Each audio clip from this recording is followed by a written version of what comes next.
Welcome back to the Real News Network. I'm Paul Jay in Baltimore. We're now continuing our series of interviews, trying to make more sense of the very, very complicated, very tragic and difficult situation in Syria. So now joining us again to continue our discussion is Sami Ramadani. He's a senior lecturer in sociology at London Metropolitan University. He was a political refugee from Saddam's regime in Iraq. He contributes regularly to The Guardian, and he joins us now from London. Thanks for joining us, Sami. You're welcome. So let's pick up more or less where we left off. If you haven't watched part one, I suggest you do, because we're going to just pick up the conversation. We left off talking about the forces for militarization of the opposition, and that there was a split there. There was a large section of the opposition forces in Syria that did not want to militarize, that wanted something more akin to what we saw perhaps in Egypt, mass but relatively nonviolent struggle. You said that the first violent repression came from the Syrian regime, but then there were some snipers appeared shooting at the Syrian army with a clear intent to try to notch up the level of conflict and militarize it. Do we have any idea who those snipers were and who was behind them? Obviously, this is very, very difficult to establish. But you could see that if you hear some of these opposition leaders who were calling for a violent overthrow of the regime, it is they who were more or less saying you cannot negotiate anymore with this regime. We should overthrow it.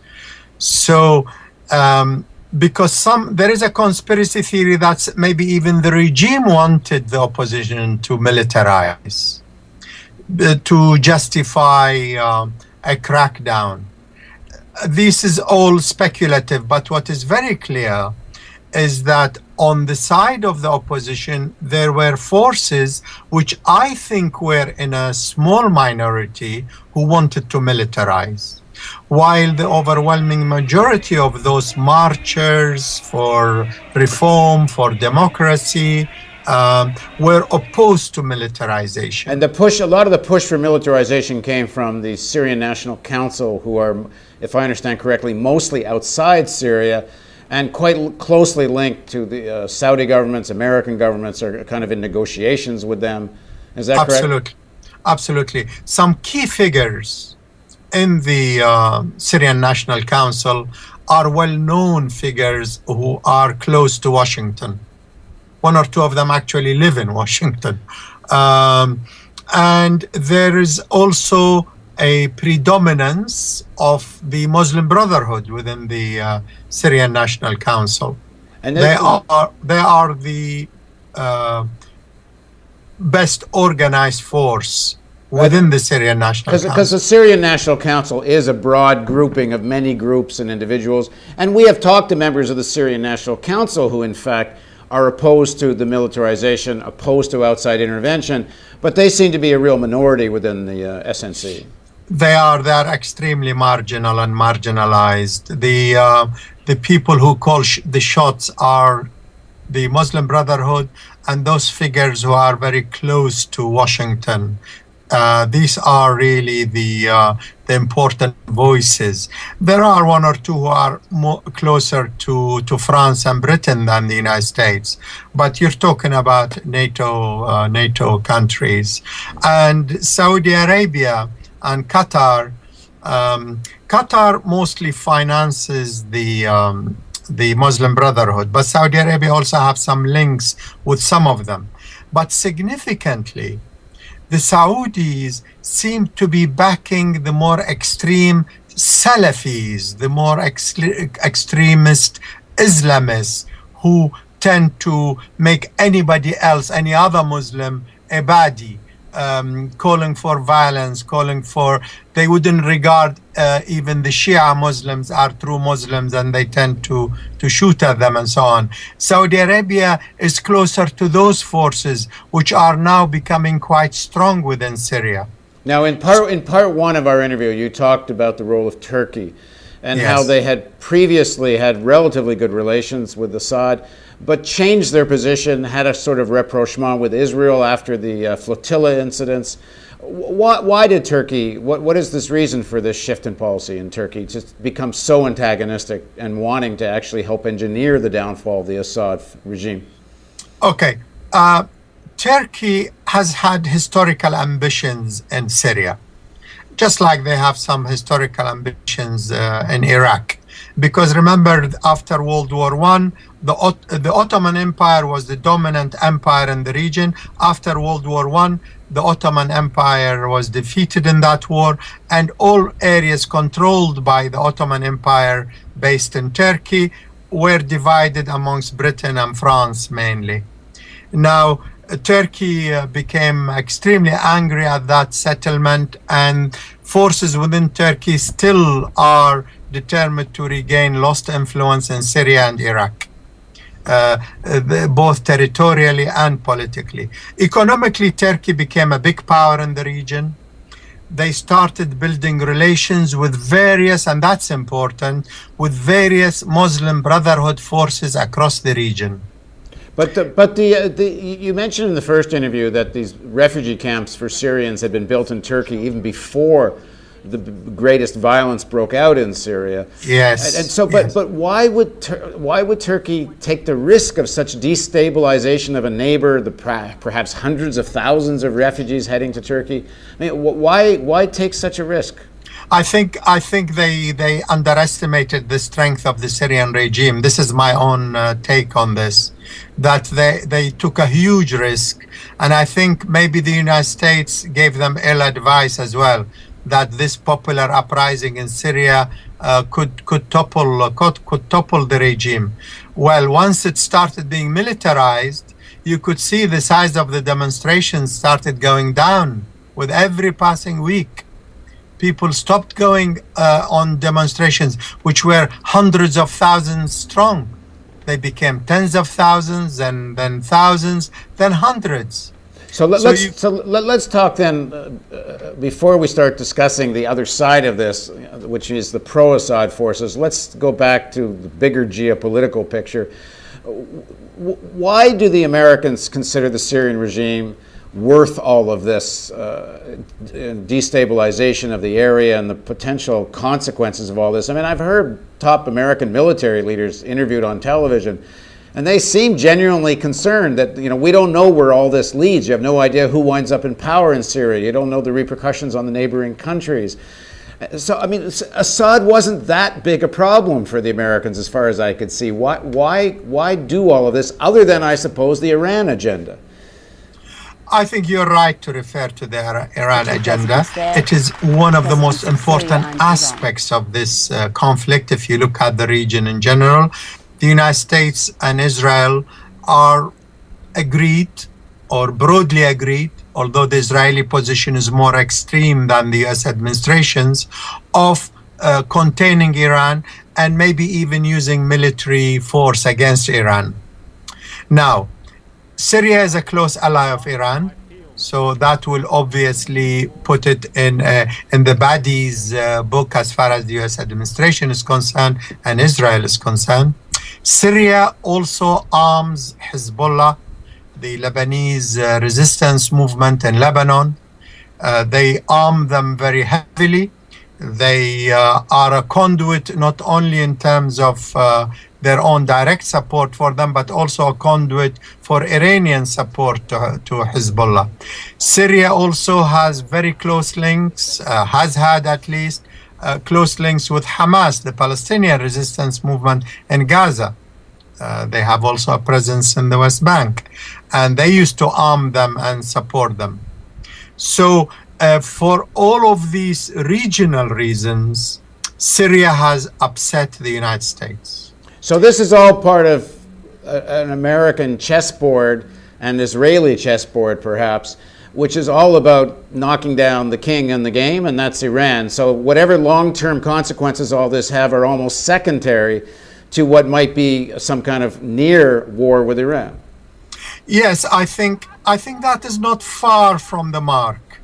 Although obviously the conflict in Syria could lead to numerous unintended consequences because of the mosaic, social, religious, ethnic mosaic of Syria. If that gets knocked sideways, if that disintegrates, remember this is a country for a couple of thousand years at least, has had various ethnicities and religions and sects and so on. And the last few hundred years, there has hardly been any communal. There might have been regime-type repressions, but communal coexistence has been predominant in Syria. So if that Pandora's box gets opened, this could spread easily into Lebanon. Lebanon and Syria are almost one country, socially, politically, and so on. There is so many interconnections. They are almost one society. Right. There will be a knock-on effect on Iraq, enormous knock-on effect on Iraq. And also in terms of the Israeli forces' presence in the Golan Heights, which we have not mentioned. Golan Heights are part of Syria, occupied by Israel in the 1967 war, and they have been in occupation ever since. In fact, Israeli tanks in the Golan Heights are 1 hour's drive away from Damascus. And this is sounding like pre-World War I Europe in some ways. In some ways. In fact, today I was reading an article by the Arab world's best-known journalist, Mohammed Hassanain Haikal. He's an Egyptian journalist. He was advisor to President Nasser at some stage.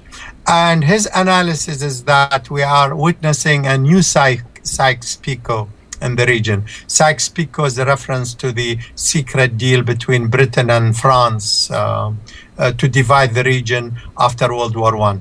That an attempt to redivide the region is at play here, and that the Arab nationalist forces that came to the fore have been defeated one after the other, and that the Muslim Brotherhood is the alternative, and that the United States has listened to some advice suggesting that they should make a rapprochement with the Muslim Brotherhood. And I think this has matured now. And you can see some of that happening in Egypt. In Egypt and in Tunisia very significantly. The Muslim Brotherhood in Tunisia have shifted enormously in the past year. Immediately before the success of the revolution in Tunisia, it seems there was some kind of an agreement with the leaders of the Muslim Brotherhood that Ben Ali and so on will be abandoned, the dictator Ben Ali in Tunisia, in return for some so-called moderation from the Muslim Brotherhood leaders in Tunisia. And we can see that. In fact, they are very active in support of the Muslim Brotherhood in Syria now. Now, I don't think we should end this segment before we move to another segment without going back to one fundamental. Okay. All of this happens because the Assad regime is an anti-democratic, brutal, repressive regime that represents a very, very rich Syrian elite. And in terms of basic exploitation of Syrian workers and minorities and people, I mean, the underlying condition here is that there was enormous popular opposition to Assad. In the context of this, you have this whole geopolitical struggle taking place. Is that would you agree with that? I think I would agree with that. I would agree with that. But add one proviso, which is that the Assad regime is not just a family dictatorship.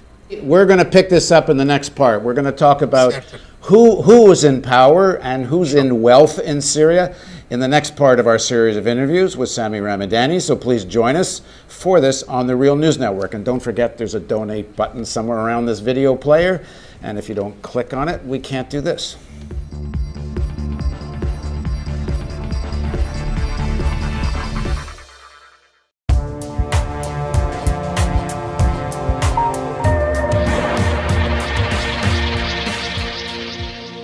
Welcome back to the Real News Network. I'm Paul Jay in Baltimore. We're now continuing our series of interviews, trying to make more sense of the very, very complicated, very tragic and difficult situation in Syria. So now joining us again to continue our discussion is Sami Ramadani. He's a senior lecturer in sociology at London Metropolitan University. He was a political refugee from Saddam's regime in Iraq. He contributes regularly to The Guardian, and he joins us now from London. Thanks for joining us, Sami. You're welcome. So let's pick up more or less where we left off. If you haven't watched part one, I suggest you do, because we're going to just pick up the conversation. We left off talking about the forces for militarization of the opposition, and that there was a split there. There was a large section of the opposition forces in Syria that did not... To militarize, to justify a crackdown. This is all speculative, but what is very clear is that on the side of the opposition, there were forces which I think were in a small minority who wanted to militarize, while the overwhelming majority of those marchers for reform, for democracy, not want to militarize, that wanted something more akin to what we saw perhaps in Egypt, mass but relatively nonviolent struggle. You said that the first violent repression came from the Syrian regime, but then there were some snipers appeared shooting at the Syrian army with a clear intent to try to notch up the level of conflict and militarize it. Do we have any idea who those snipers were and who was behind them? Obviously, this is very, very difficult to establish. But you could see that if you hear some of these opposition leaders who were calling for a violent overthrow of the regime, it is they who were more or less saying you cannot negotiate anymore with this regime. We should overthrow it. So, because there is a conspiracy theory that maybe even the regime wanted the opposition